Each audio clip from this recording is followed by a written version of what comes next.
McLaren have ruined Formula 1 in 2025. After 4 back-to-back 1-2 finishes heading into the summer break, the pair are now around 90 points ahead of Max Verstappen in the Drivers' Championship, and McLaren sit just under 300 points ahead in the Constructors. All in a season that was promised to be one of the closest ever, with potentially 6 drivers and 4 different teams vying for the title. So, I've kicked them out.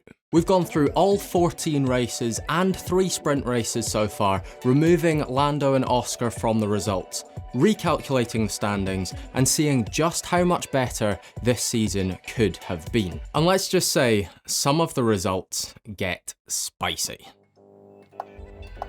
We head to the first round of the season, where none other than reigning champ Max Verstappen puts himself on pole, ahead of George Russell in a Lewis Hamilton-less Mercedes team, puts it P2, and Yuki Tsunoda, for VCARB, puts himself third on the grid. Unbelievable stuff. And in the race, Max Verstappen converts his pole position into his first race win of the season, ahead of George Russell, who converts his P2 into P2, and it's none other than Kimi Antonelli in third on his debut in Formula 1, getting a podium, the first driver to do so since Kevin Magnussen all the way back in 2014. Alexander Albon, Lance Stroll and Nico Hülkenberg will all be very happy to score this well to start the season, ahead of a struggling Ferrari in P7 and P8. Pierre Gasly picks up P9, and Yuki Tsunoda unfortunately can't convert that amazing qualifying into big points, but still manages to get 1 in P10. With McLaren gone and plenty of crashing across this race, there was only 2 drivers that finished outside of the points, those being the 2 Haas's. And after the first round, we can see that the Drivers' Championship of course just reflects that first race's result. However, in the Constructors' Championship, we can see that Mercedes have taken the early advantage. The Chinese Grand Prix comes next, where we see our first sprint race of the season, and the first sprint win goes to Lewis Hamilton, converting sprint pole into that sprint win ahead of 1-2 in the championship, Max Verstappen and George Russell picking up P2 and P3 respectively. Tsunoda scores well in P5, and Alonso in this universe has to wait significantly less time to get his first point of the season, as it comes at just the second time of offering. And in the main race, after removing McLaren and of course Ferrari getting that double disqualification, it opens the door for none other than Esteban Ocon to pick up a beautiful podium for Haas in just his second race with the team. An unreal performance behind the 1-2 in the championship, once again on the podium, this time Russell getting the better of Max to pick up his first win of the season. Kimi Antonelli and Alex Albon both continue to score strongly to start this season. Ollie Bearman puts in a magical performance to rise from 15th on the grid all the way up into P6. Lance Stroll is in the points again, and we've got Hadjar, Sainz and Lawson all scoring for the first time this year. The question is, if Liam Lawson had finished P10 in this race in China, would he have been sacked so early by Red Bull? The Drivers' Championship has the top 2 separated by just 1 point after this round in China, as Esteban Ocon's big podium jumps him ahead of both Ferrari cars. And in the bottom half, we can see how things are shaken up early on in the season. And in the Constructors' Championship, Mercedes have a pretty substantial lead after just 2 rounds, as Haas move ahead of Ferrari. And of course, as I alluded to, Yuki Tsunoda and Liam Lawson are swapped following this race, meaning that Yuki Tsunoda is now up in the Red Bull and Liam Lawson is now down in the VCARB, though the up and down is fairly subjective. We head to the Japanese Grand Prix for round 3, where Max Verstappen takes the win as he did in real life, and in fact the removal of the McLarens here is actually of detriment to him, as it brings his rivals in this championship closer towards him, as Charles Leclerc picks up P2 in his and Ferrari's first podium of the season, and George Russell picks up P3. It's back-to-back P4 finishes for Kimi Antonelli. Isaac Hadjar gets a massive 6th place finish, Ollie Bearman gets back-to-back points, and Yuki Tsunoda scores on his Red Bull debut at his home race. In the Drivers' Championship, Max Verstappen's win here of course extends his advantage at the top of the championship. Charles Leclerc's podium here moves him up into P4. Lewis Hamilton also makes some gains. Further down, we can see that Isaac Hadjar's big result here in Japan moves him on to the first page of the standings. And in the bottom half of the standings, we can see that Gabriel Bortoleto and Jack Doohan remain the only drivers yet to score this season. And in the Constructors' Championship, we can see that Ferrari have made their way past Williams and VCarb have gotten past Sauber. In Bahrain, it's George Russell who takes the top step of the podium, returning he and Max to equal footing in terms of wins this season with 2 apiece, ahead of both Ferrari cars on the podium, Charles Leclerc making it back-to-back P2 finishes, and Lewis Hamilton picks up P3 in his first podium for Ferrari, a feat he has yet to achieve in real life. It's our first Max Verstappen-less podium of the season as he picks up a P4 finish, and Pierre Gasly gets a very impressive P5, who 6x's his entire season's tally by just getting that result in this race. The Haas team continue to start well, who are split by Yuki Tsunoda in this race here, who gets his most points in a weekend with this result, as Albon and Antonelli continue to score, albeit minor points here. All this means that George Russell hits the front in the Drivers' Championship, moving 2 points ahead of Max Verstappen, as Charles Leclerc picks up P3, moving ahead of Kimi Antonelli, and Lewis Hamilton moves ahead of Alex Albon. Esteban Ocon moves past Lance Stroll as Yuki Tsunoda enters the first page of the standings. And in the second half, we can see that Pierre Gasly's big P5 finish has gained him 4 positions. Mercedes' lead is now 39 points at the top of the championship, as Haas move past Williams and Alpine get past Sauber. We head to the Saudi Arabian Grand Prix next, where Max Verstappen returns to the podium and returns to the top step at that, picking up his 3rd race win of the season so far. His penalty going off at the first corner in this one comes in particularly odd circumstances, as there's no Oscar Piastri on the inside of the corner, so it kind of looks like he's just driven straight on. In P2, it's Charles Leclerc 3 times on the bounce, and George Russell picks up P3, maintaining his 100% podium streak this season. Kimi Antonelli finishes P4 for what is a 3rd time this season ahead of Lewis Hamilton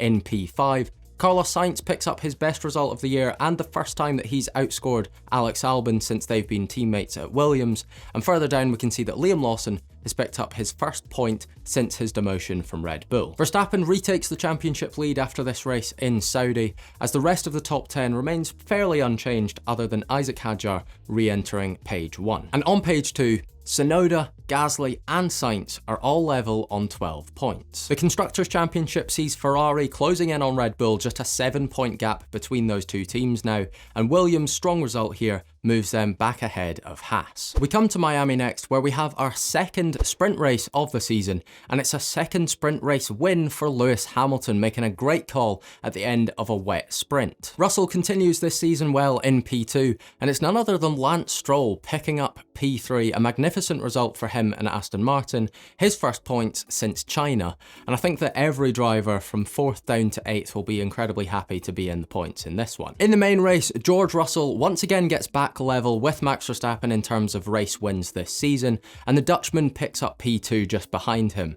However, all the plaudits go to none other than Alex Albon picking up his first podium since his Red Bull days in 2020, and of course his first podium with Williams. Antonelli is P4 again, surprise surprise, ahead of the 2 Ferraris, and Alex Albon's teammate Carlos Sainz finishes down in P7. Tsunoda's back in the points, rounding out a solid Miami weekend, and Ocon and Hadjar round out our scorers. George Russell retakes the championship lead. The championship lead seems to be changing after every single race at this point, as Antonelli closes in on Charles Leclerc for P3, and we can see that both Yuki Tsunoda and Carlos Sainz have jumped up to P9 and P10 respectively. Though as we can see in the second half, it's all incredibly close from Sainz all the way down to Gasly. And Jack Doohan unfortunately remains without a point this season, as after this race in Miami he has dropped in favour of Franco Colapinto. And in the Constructors' Championship, everything remains as it was. Imola hosts round 7 of the championship for the Emilia-Romagna Grand Prix,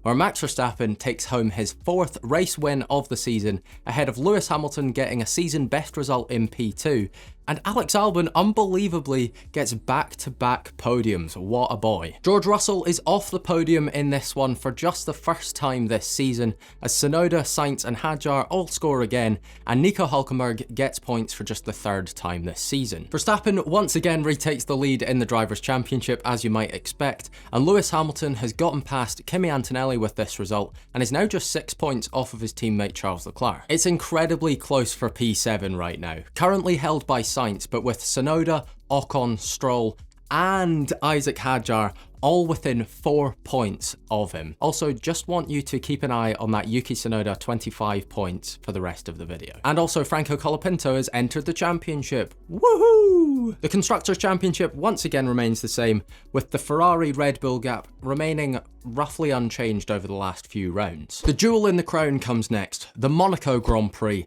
which is won by the home race hero Charles Leclerc, picking up his first win of the season, of course Ferrari's first win of the season, in what is a very emotional home race win. Championship leader Max Verstappen picks up P2, and Lewis Hamilton gets back-to-back podiums in P3. The VCarb team played the weird Monaco strategy game perfectly to pick up both drivers' best results of the season in P4 and P6, split by Esteban Ocon with a very impressive P5 after just 1 point across the last 3 rounds. Williams also played the strategy game very well to get P7 and P8, and in this universe, Russell's cutting of the Nouvelle Chicane gains him 2 points, so it's actually worth it. Max Verstappen's lead once again extends this weekend after a couple of poor weekends from George Russell, and Alex Albon moves to within 1 point of Kimi Antonelli, who hasn't scored in the last 2. Hadjar and Ocon's big results here move them up substantially in the championship, and in the bottom half we can see that Liam Lawson has gotten past Fernando Alonso. In the Constructors' Championship, Ferrari have finally made their way past Red Bull, as further down, VCarb have gained massively on Haas this weekend. The Spanish Grand Prix comes next, where Charles Leclerc becomes the first driver this season to win back-to-back races. George Russell picks up P2, but quite frankly, no one cares, because Nico Hülkenberg has picked up his first podium of his entire career at the Spanish Grand Prix after executing a beautiful move on Lewis Hamilton towards the end of the race after the safety car. We absolutely love to see it. However, we cannot move past the Spanish Grand Prix without mentioning the massive moment that happened between our 2 championship protagonists, George Russell and Max Verstappen. Max, frustrated by Red Bull's pit stop strategy during the safety car, lashes out by hitting George Russell, gets a penalty which drops him all the way down to P8 in this one. Conversely, Isaac Hadjar has another great weekend in P5, Pierre Gasly picks up his first points since Bahrain in P6, and Fernando Alonso's 6 points here makes his best weekend of the season so far. Gabriel Bortoleto also gets his first point of the season down in P10. 11 points is the gap at the top after this race weekend, as Nico Hülkenberg makes his way onto page 1. As page 2 sees Pierre Gasly closing up to both Tsunoda and Stroll, as Alonso gets back past Lawson. And after Ferrari's recent strong run of form, they've taken the lead of the Constructors' Championship from Mercedes, who have led the championship until this stage. VCarb also get past Haas, and Sauber have gotten past Alpine. In the Canadian Grand Prix, it's George Russell once again taking the top step of the podium, his 4th win of the season, re-equaling Max Verstappen's tally of 4 wins as well, who is of course in P2 in this one, and Kimi Antonelli in P3 picks up his 2nd podium of the season so far, his first of course coming in the first race of the season, and this one much needed after 3 races back to back with 0 points. The Ferraris take 4th and 5th, as Nico Hülkenberg and Fernando Alonso both kick on from strong results in Spain, and we have a Haas double points finish split by Carlos Sainz. The lead in the Drivers' Championship is just 4 points after this round, as Kimi Antonelli moves well away from Alex Albon with that podium, and further down we can see that both Sainz and Nico Hülkenberg are joint on 32 points. Page 2 sees Fernando Alonso joining the battle for P11, and further down Franco Colapinto gets past Jack Doohan based on having more P11s this season. Franco has 2 and Jack Doohan only has 1. And with that double podium finish, Mercedes retake the lead in the Constructors' Championship from Ferrari, as the rest stays the same. Heading to Austria for the next round of the season, where Charles Leclerc picks up win number 3, with Lewis Hamilton in P2 getting the first 1-2 finish of any team this season. Conversely, in real life, McLaren currently have 7 this season. George Russell picks up P3 and another podium this season. However, there's massive controversy surrounding his teammate Kimi Antonelli, who some are saying intentionally took out George Russell's championship rival Max Verstappen in this one, in what is being called Bottas Bowling 2.0. As we can see, Max Verstappen pictured here very upset with the Italian. The star of the show is Liam Lawson in P4, picking up his best result of the season, and Fernando Alonso also continues his purple patch. The two Saubers in P6 and P7, led by rookie Gabriel Bortoleto, who gets his best result of the season by a long distance. George Russell, after that aforementioned sabotage, retakes the lead in the Drivers' Championship, as Charles Leclerc is slowly working his way up to the top 2. And in the second half, Fernando Alonso takes P11 and Liam Lawson jumps up 2 places. And in the Constructors' Championship, Ferrari obviously take the lead after that 1-2 finish. We head to Silverstone next for the one that we've all been waiting for. Nico Hülkenberg, after getting his first podium of his entire career in the Spanish Grand Prix, picks up his first win of his entire career at the British Grand Prix. It's also Sauber's first win since the Canadian Grand Prix all the way back in 2008, which was from Robert Kubica. Absolute scenes. Lewis Hamilton gets back-to-back P2 finishes with this result in his home race, and Max Verstappen in P3 rounding out the podium is his 9th podium of the season so far. Elsewhere, Pierre Gasly picks up a season best result of P4 in a literal tractor, Lance Stroll equals his best result of the season in P5, and championship leader George Russell is all the way down in P8. All this means that our top 2 are equal on points after 12 rounds in the championship this season. Nico Hülkenberg's win also moves him up into P7. Fernando Alonso is on the first page now, as we can see that on page 2, Gasly and Stroll have both gained positions. The big win also sees Sauber gaining 2 positions in the Constructors' Championship, and they're now just 2 points behind VCARB for P5. The Belgian Grand Prix comes around for round 13 of the championship, and what is our final sprint race before the summer break.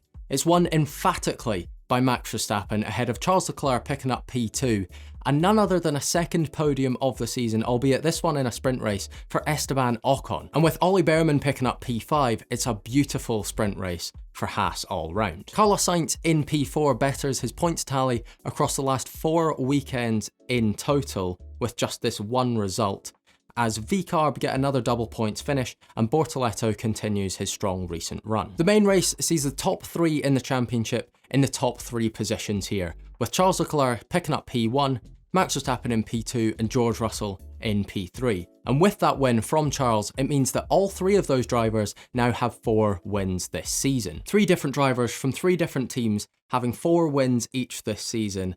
Oh McLaren, how you ruined the fun. Alex Albon gets his best result of the season since that podium that he got in Imola, as Liam Lawson and Gabriel Bortoleto both continue to score well. Max Verstappen has once again taken the championship lead with just 1 round to go before the summer break, as all of our top 3 drivers are now over the 200 points mark. As Alex Albon has taken P5 from Kimi Antonelli, and Pierre Gasly has moved himself onto page 1, which is very impressive from the Frenchman. As you can see here, neither of his teammates have scored a single point this year. Carlos Sainz takes P11 as both Bearman and Lawson move up positions. And in the Constructors' Championship, Haas have moved ahead of Aston Martin. And our most recent race and the finale of part 1 is won by George Russell, storming past Charles Leclerc in P2 towards the end of the race, and making himself the driver with the most wins this season so far. And in P3, we've got everyone's favourite rookie, Fernando Alonso, picking up his first podium of the season, and Aston Martin's first podium in a main race. We now have 9 different drivers from 7 different teams picking up a podium this season, this one being Fernando's first since Brazil in 2023. Lance Stroll in P5 caps off a wonderful weekend for Aston Martin, the pair being split by Gabriel Bortoleto in P4, who goes into the summer break absolutely flying. Liam Lawson in P6, another doing very well of recent. However, Max Verstappen, our championship leader, and 4th place man Lewis Hamilton definitely won't be happy with their results here. And thus, George Russell leads the Drivers' Championship heading into the summer break, with Max Verstappen just 8 points behind him. 18 points further back, we've got Charles Leclerc, who with recent results has been closing in on Max. Hamilton's on his own in P4 ahead of Kimi Antonelli and Alex Albon, both level on 91 points, though Kimi Antonelli is technically ahead based on callback. And further down, unfortunately, we can see that Yuki Tsunoda is only ahead of the pointless Alpines. And the Constructors' Championship is as follows, with it truly heating up for P5 after Aston Martin's massive result here. And with all that, if you're looking for another completely silly championship to sink your teeth into, look no further than this. A championship where the practice sessions give all the points. Click here to find out what happens.